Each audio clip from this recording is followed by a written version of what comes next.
ভগবান শ্রী জগন্নাথ একবার এক মাংস বিক্রেতার দোকানে মাংস ওজন করার পাথর হয়ে অবস্থান করেছিলেন। কেন একজন কসাইয়ের প্রেমে স্বয়ং ভগবানকে মন্দিরের ঐশ্বর্য ছেড়ে মাংসের দোকানে আসতে হলো? চলুন আজ জেনে নেই ভক্ত সাধন কসাই ও পরমেশ্বর ভগবানের সেই অবিশ্বাস্য কাহিনী। শ্রী জগন্নাথ মহাপ্রভু এক পরম ভক্ত ছিলেন শ্রী সাধন কসাই। সাধন কসাই এক মাংস বিক্রেতা ছিল। মাংস বিক্রিই ছিল তার প্রধান কাজ। সে যখন মাংস কাটত এবং ওজন করত, সর্বক্ষণ ভগবানের কথাই চিন্তা করত এবং ভগবানের নাম কীর্তন করত। সাধন কসাই যে পাথরটি দিয়ে মাংস ওজন করত, সেই পাথরটি ছিল সাক্ষাৎ ভগবানের স্বরূপ শালিগ্রাম পাথর। কিন্তু সাধন কসাই সে কথা নিজেই জানতেন না। একদিন এক সাধু সেই পথে চলার সময় তার দোকানে শালিগ্রাম পাথর দেখে চমকে ওঠে এবং সাধন কসাইকে গিয়ে বলে, আরে, এ তুমি কি করছো? এতে তুমি মহা পাপ করছো। শালিগ্রাম পাথর দিয়ে তুমি মাংস ওজন করছো। তুমি কি জানো এই পাথর স্বয়ং ভগবানের স্বরূপ? মহাত্মার কথা শুনে সাধন কসাই ভয়ভীত হয়ে বলল, মহারাজ, আমি তো এত কিছুই জানি না। আমার অজান্তে কোনো ভুল হয়ে থাকলে আমাকে ক্ষমা করে দিন। মহাত্মা বলেন, এই পাথর তোমার কাছে থাকার যোগ্য নয়, এটা আমাকে দাও। এই বলে মহাত্মা শালিগ্রাম ভগবানকে নিজের গৃহে এনে পঞ্চামৃত দিয়ে স্নান করিয়ে চন্দন লাগিয়ে সুন্দর করে সাজিয়ে রূপোর সিংহাসনে বসালেন। নানা প্রকার ভোগ আদি দিয়ে ভগবানের নাম কীর্তন করে মহাত্মা বললেন, হে ভগবান, তুমি এতদিন কত না কষ্টে ছিলে ওই কসাইয়ের কাছে, কিন্তু আজ থেকে আমার গৃহে পরমানন্দে বিরাজ করো। সেই দিন রাতেই জগন্নাথ মহাপ্রভু মহাত্মাকে স্বপ্নে দিয়ে বললেন, তুমি আমাকে যেখান থেকে নিয়ে এসেছো, কাল সকালেই আমাকে সেখানেই দিয়ে আসবে। তার কাছেই আমি পরমানন্দে থাকি। ভগবানের কথা শুনে মহাত্মা বললেন, কিন্তু ভগবান, ও তো কসাই, মাংস কাটে, আর তোমাকে দিয়ে দাড়িপাল্লায় মাংস ওজন করে, আর তুমি কি না তার কাছেই থাকতে চাও? এ তো বেদ বিরুদ্ধ হয়ে যাবে ভগবান। জগন্নাথজি বলেন, বিভিন্ন ভক্তের কাছে আমি বিভিন্ন রকমভাবে থাকতে পছন্দ করি, যাদের মধ্যে সাধন কসাইও আমার এক প্রিয় ভক্ত। ওর কীর্তন আমার খুব প্রিয়। আমার প্রতি ওর প্রেম আমাকে ওর কাছে আসতে বাধ্য করেছে। তাই ও কসাই হলেও আমি ওর কাছেই থাকব। মহাত্মা সকাল হতেই শালিগ্রাম পাথর নিয়ে সাধন কসাইয়ের কাছে হাজির হল। তাকে দেখে সাধন কসাই বললে, মহারাজ, এই পাথর আমার কাছে আবার কেন নিয়ে আসলেন? মহাত্মা সাধন কসাইকে বললেন, ঠাকুরজি আমাকে স্বপ্নে এসে বলেছেন সে তোমার সঙ্গেই থাকতে চায়, তাই এই পাথর তোমার কাছেই রাখো। হাত পা কাঁপতে শুরু করল। চোখ থেকে অশ্রুধারা ঝরে পড়ল সাধন কসাইয়ের। সে মনে মনে ভাবতে লাগলো, আমি এত নীচ, পাপী, মাংস বিক্রি করি, আর সমস্ত জগতের নাথ ভগবান জগন্নাথ সে কিনা আমার কাছেই থাকতে চায়। হে নাথ, আমার প্রতি এত করুণা তোমার? সাধন কসাই মনে মনে ভাবল, ভগবান আমার মতো এক তুচ্ছ ভক্তের জন্য মহাত্মা সাধুকে ত্যাগ করেছে, আর আমি ভগবানের জন্য এই কসাইয়ের কাজ ত্যাগ করতে পারবো না। এই বলে সাধন কসাই প্রণ নিল, আজ থেকে সে তার কসাইখানা বন্ধ করে দেবে এবং ভগবানের প্রতি নিজের জীবন উৎসর্গ করবে। এই বলে সাধন কসাই তার কসাইখানা বন্ধ করে দিয়ে ভগবানের নাম কীর্তন করে দিন কাটাতে লাগল। জগন্নাথ দর্শনের ব্যাকুলতা এত প্রবল হয়ে উঠেছিল, সাধন কসাই একদিন বেরিয়ে পড়ল পুরী ধামের উদ্দেশ্যে।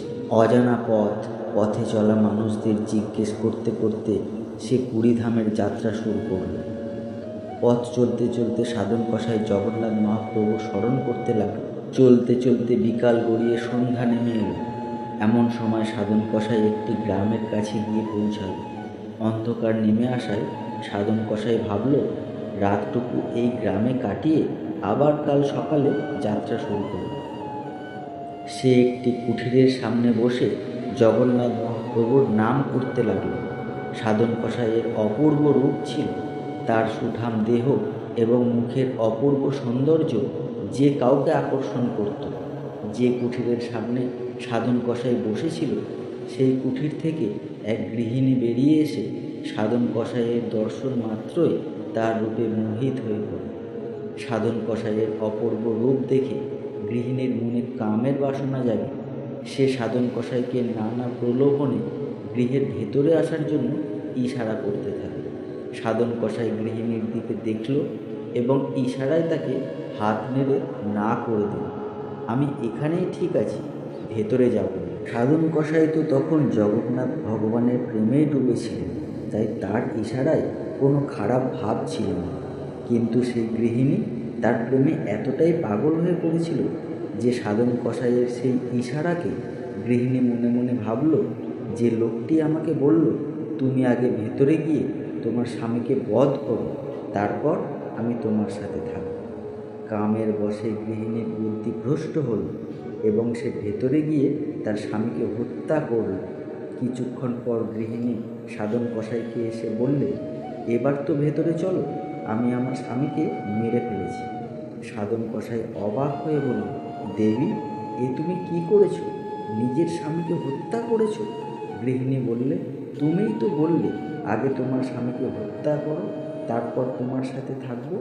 সাধন কসাই মনে মনে ভাবছে, এমন কথা আমি কখন বললাম? গৃহিণী বললে, এখন তোমার কাছে দুটো রাস্তা, আমাকে বিয়ে করে আমার সাথে থাকো, তা না হলে আমি সবাইকে বলবো আমার স্বামীকে তুমিই হত্যা করেছ। যার হৃদয়ে সর্বদা ভগবান বাস করে সে কখনো মিথ্যাকে ভয় পায় না। তাই সাধন কসাই গৃহিণীর কথা অস্বীকার করে বললে, আমি এই পাপ কাজ করতে পারবো না, আমি তোমার সাথে থাকতে পারবো না। এই কথা শুনে গৃহিণী ক্রোধে চিৎকার করে গ্রামের সমস্ত লোককে সেখানে উপস্থিত করল এবং সাধন কসাইকে তার স্বামীর হত্যার দোষী সাব্যস্ত করে বন্দি বানিয়ে রাজার বিচার সভায় নিয়ে গেল। সেখানে রাজা তাকে প্রশ্ন করল, তুমি কি স্বীকার করো যে এই জঘন্য হত্যার কাজ তুমি করেছ? সাধন কসাই কোনো উত্তর না দিয়ে মনে মনে ভাবতে লাগল, এখানে আমি কোনোভাবেই নিজেকে নির্দোষ প্রমাণ করতে পারবো না, তাই অযথা সাফাই দিয়ে কী লাভ? সত্যি কি সে তো আমার জগন্নাথ ভগবান জানেন। কিছু সময় চুপ থাকার পর সাধন কসাই বললে, মহারাজ, আমি সত্যি বললেও এখানে আমার কথার কোনো মূল্য থাকবে না, কারণ আমাকে প্রমাণ করতে হবে আমি নির্দোষ। কিন্তু এসবের জন্য তো আমি এখানে আসিনি, আমি তো আমার প্রভুর দর্শনের জন্য বেরিয়েছি। তাই আপনার কাছে আমার একটাই অনুরোধ, মৃত্যু ছাড়া আপনি যে কোনো দণ্ড আমাকে দিন, কারণ একটি বার আমি আমার জগন্নাথ মহাপ্রভুর দর্শন পেতে চাই। তার এই রূপ কথা শুনে রাজা তাকে মৃত্যুদণ্ড দিলেন না, কিন্তু রাজা বললেন, যে হাত দিয়ে তুমি এই অপরাধ করেছ তোমার সেই হাত দুটোই কেটে দেওয়া হয়, এটাই তোমার দণ্ড। এই দণ্ড শুনে সাধন কসাই হাসতে হাসতে বলল, আমার প্রভু শ্রী জগন্নাথজিরও তো দুটো হাত নেই, আমিও তাহলে আমার প্রভুর মতো হয়ে যাব? আহা, যেমন প্রভু তেমনই তার দাস। জগন্নাথ প্রভুর স্বরূপ ভাবতে ভাবতে সাধন কসাই তার হাত দুটো বাড়িয়ে দিল, আর রাজার দূত তার হাত দুটোকে কেটে ফেলল। অসহ্য যন্ত্রণার মধ্যেও সাধন কসাইয়ের মনে এক নিবিড় প্রসন্নতা, ভক্তের ভাব বড়ই অদ্ভুত। সে আবারও চলতে শুরু করল জগন্নাথ দর্শনের উদ্দেশ্যে। তার দু পাশ থেকে রক্তের ধারা ঝরে পড়ছে, তবুও সাধন কসাইয়ের পথ চলা বন্ধ হয়নি। চলতে চলতে জগন্নাথের কাছে সে একটাই প্রার্থনা করতে লাগল, হে প্রভু, যন্ত্রণা আমাকে এতটুকু কষ্ট দিচ্ছে না, কিন্তু তোমার দর্শন পাওয়ার একমাত্র মাধ্যম এই শরীর, তাই আমার শরীরে এতটুকু রক্ত অবশিষ্ট রেখো যাতে আমি তোমার শ্রীক্ষেত্র পর্যন্ত পৌঁছাতে পারি। হে প্রভু, এতটুকু কৃপা করো, তোমার দর্শন পর্যন্ত যেন আমি জীবিত থাকি। চলতে চলতে সাধন কসাই যখন জগন্নাথপুরীর শ্রীক্ষেত্রে প্রবেশ করল, জগন্নাথ প্রভু তখন ব্রহ্মবেদীর উপর নাচতে শুরু করল। পূজারীরা ভগবানের এমন অদ্ভুত লীলা দেখে জিজ্ঞেস করল, মহাপ্রভু, তুমি আজ এত প্রসন্ন কেন? জগন্নাথ মহাপ্রভু বললে, আজ আমার এক পরম ভক্ত এসেছে। ও খুব কষ্টে আছে, আমার দর্শনের জন্য ব্যাকুল হয়ে আছে। তোমরা এখনই পালকি পাঠিয়ে ওকে আমার কাছে নিয়ে আসার ব্যবস্থা করো। ভগবানের কথা শুনে পূজারীরা পালকি নিয়ে দৌড়ে বাইরে গিয়ে জনে জনে জিজ্ঞেস করতে লাগল, মহাপ্রভুর এক পরম ভক্ত এসেছে, কে সে? প্রভু স্বয়ং তাকে নিয়ে যাওয়ার জন্য পালকি পাঠিয়েছে। আজ আমাদের মহাপ্রভু খুব প্রসন্ন, তার প্রিয় ভক্ত এসেছে। সাধন কসাই পূজারীদের কথা শুনে ভাবতে লাগলো, নিশ্চয়ই কোনো বড় বৈষ্ণব ভক্ত এসেছে, যার জন্য প্রভু নিজে পালকি পাঠিয়েছে। আমার কি ভাগ্য, প্রভুর দর্শনের সাথে তার মহান ভক্তেরও দর্শন পাব। প্রথমে প্রভুর ভক্তকে প্রণাম করব, তারপর প্রভুকে প্রণাম করব। সাধন কসাই এইসব ভাবতে ভাবতে পালকির কাছে ভিড় জমে গেছে। সবাই বলছে, আমি সেই ভক্ত, প্রভু যার জন্য পালকি পাঠিয়েছে। এত ভক্তের ভিড় দেখে পূজারীরা খালি পালকি নিয়ে ফিরে যায় মন্দিরে। খালি পালকি ফিরে আসতে দেখে জগন্নাথ ভগবান বললে, তোমরা খালি পালকি নিয়ে ফিরলে যে, আমার ভক্ত কোথায়? পূজারীরা বললে, ভগবান, ওখানে তো হাজারো ভক্ত, সবাই পালকিতে উঠতে চাইছে, কতজনকে পালকিতে নিয়ে আসবো? তুমি কোনো সংকেত বলো, যাতে আমরা সেই ভক্তকে চিনে আনতে পারি। মহাপ্রভু ব্যাকুল হয়ে বলল, আমার মতো তারও দুটো হাত নেই, সেই আমার ভক্ত। দেখো, বাইরে অপেক্ষা করছে আমার দর্শনের জন্য। পূজারীরা পালকি নিয়ে বাইরে গিয়ে সাধন কসাইয়ের সেই রূপ দেখে কেউ আর চোখের জল ধরে রাখতে পারল না। সাধন কসাইকে গিয়ে বললে, হে পরম ভক্ত, মহাপ্রভু তোমার জন্যই পালকি পাঠিয়েছে। সাধন কসাই ভগবানের এই অদ্ভুত লীলা বিশ্বাস করতে পারছিল না। সে ভাবল, আমি কি স্বপ্ন দেখছি? হে প্রভু, এত কৃপা তোমার আমার প্রতি। সাধন কসাই কিছু সময় চুপ থাকার পর পূজারীদের বললে, আমি পালকিতে বসতে পারবো না, পায়ে হেঁটেই আমি আমার প্রভুর দর্শন করব। এই বলে সাধন কসাই হাঁটতে শুরু করল। যখন সে পুরীর মন্দিরের সিংহদুয়ারের সম্মুখে পৌঁছাল, পতিত পাবন ভগবান শ্রী জগন্নাথ মহাপ্রভুর প্রথম দর্শন হওয়া মাত্রই তার শরীরে এক অদ্ভুত রোমাঞ্চকর অনুভূতি হতে লাগল। তার শরীরের সমস্ত যন্ত্রণা নিমেষে শান্ত হয়ে গেল, কিন্তু তৎক্ষণাৎ তার মনে এক গ্লানি অনুভূতি হল। আমার তো হাত নেই, আমি ভগবানকে প্রণাম করব কীভাবে? এই ভাব নিয়ে যখন সে তার অবশিষ্ট যেটুকু হাত ছিল তাই দিয়ে ভগবানকে প্রণাম করার চেষ্টা করল, তৎক্ষণাৎ ভগবান শ্রী জগন্নাথ সাধন কসাইয়ের সম্পূর্ণ হাত তাকে ফিরিয়ে দিল এবং সাধন কসাই তার পূর্ণ ভক্তি দিয়ে জগন্নাথ মহাপ্রভুকে প্রণাম করল।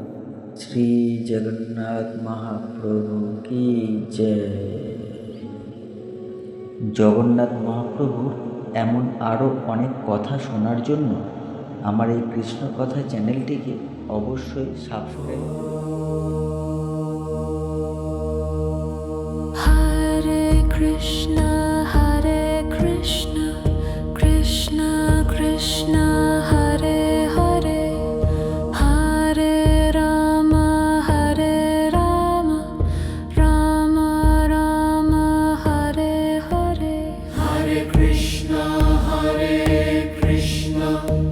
কৃষ্ণ কৃষ্ণ হরে হরে হরে রাম রাম রাম হরে হরে। হরে কৃষ্ণ কৃষ্ণ কৃষ্ণ